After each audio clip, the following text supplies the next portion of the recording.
সকলোকে আজিৰ ভিডিঅ'লৈ স্বাগতম জনাইছোঁ। দুপৰীয়া সাজ আজি মাছেৰে খাম বুলি ভাবিলোঁ। মাছ ফ্ৰাই কৰি ল'লোঁ আৰু মাছ ফ্ৰাই কৰি লোৱা তেলতে পিঁয়াজ, নহৰু আৰু মেথি দি বইল কৰি লোৱা দালিখিনি তেল মাৰি লৈছোঁ। নিমখ দিয়া আছিল বইল কৰোঁতে, সেয়ে এতিয়া নাই দিয়া।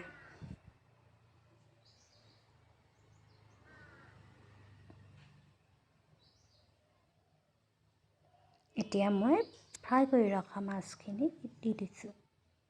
এনেদৰে মাছ ফ্ৰাই কৰা তেলত দালি তেল মাৰি খাই খুব বেছি ভাল লাগে। এয়া মোৰ হৈ গ'ল বনাই। শেষলৈকে চাই থাকক দেই। এয়া মাছৰ মাথা ফ্ৰাই কৰি লৈছোঁ।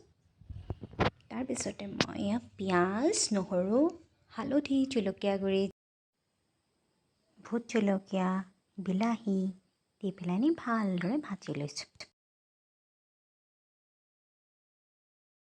এতিয়া সোৱাদ অনুসৰি নিমখ দি ল'লোঁ। তাৰপিছতে ফ্ৰাই কৰি ৰখা মাছৰ মূৰকেইখন দি দিছোঁ ইয়াতে। আৰু অকণমান নিমখ দিছোঁ, কম হ'ব বুলি ভাবিলোঁ। আৰু এতিয়া এইখিনি ভালদৰে ভাজি লৈছোঁ। এয়া মই মাছৰ মূৰকেইখন অকণমান ভাঙি দিছোঁ।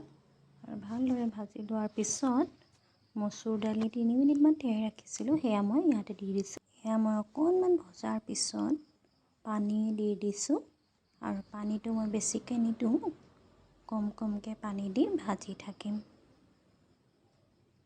এয়া দেখিছে মই ইমানখিনি পানী দিছোঁ প্ৰথমবাৰ।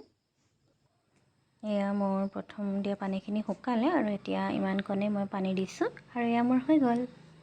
আৰুনো কি বনাওঁ চাই থাকক দেই। এয়া মই পিঁয়াজ, ভোট জলকীয়া, জিৰা গুড়ি, হালধি দি পেলাই মাছৰ পেটু অকণমান ভাজি লৈছোঁ ভালদৰে। ইয়াতে মই এতিয়া ভাত দি দিছোঁ কেইটামান। আৰু এইখিনি মই ভালদৰে ভাজি ল'ম। মাছৰ পেটু যে এনেদৰে ভাত দি ভাজি খাই বৰ ভাল লাগে। বেঙেনা দি ভাজি খায়ো ভাল লাগে। আজি মই ভাত দি ভাজিলোঁ। এয়া মোৰ মাছৰ পেটু ভজা হৈ গ'ল। আজিৰ দুপৰীয়া সাজ ৰেডি হৈ গ'ল। আজি ভাবিলোঁ কলপাততে খাওঁ। কেনেকুৱা লাগিছে দেখি? ভাল লাগিছেনে? এয়া মাছ দি বনোৱা মচুৰ দালি, এইপিনে মাছৰ মূৰ আৰু মচুৰ দালি দি বনোৱা জ্বলা ভাজি, তাৰপিছত মাছৰ পেটু আৰু ভাত দি বনোৱা জ্বলা। আজিৰ ভিডিঅ'টো চাই কেনেকুৱা পালে? যদি ভাল পালে লাইক কৰি দিব, কমেণ্ট কৰি জনাব। লগতে মোৰ ইউটিউব চেনেলটো ছাবস্ক্ৰাইব কৰি দিব দেই। বিভিন্ন ধৰণৰ নতুন নতুন ভিডিঅ' লৈ আহিবলৈ চেষ্টা কৰিম। আজিলৈ আহিছোঁ। সকলো ভালে থাকক। Bye bye.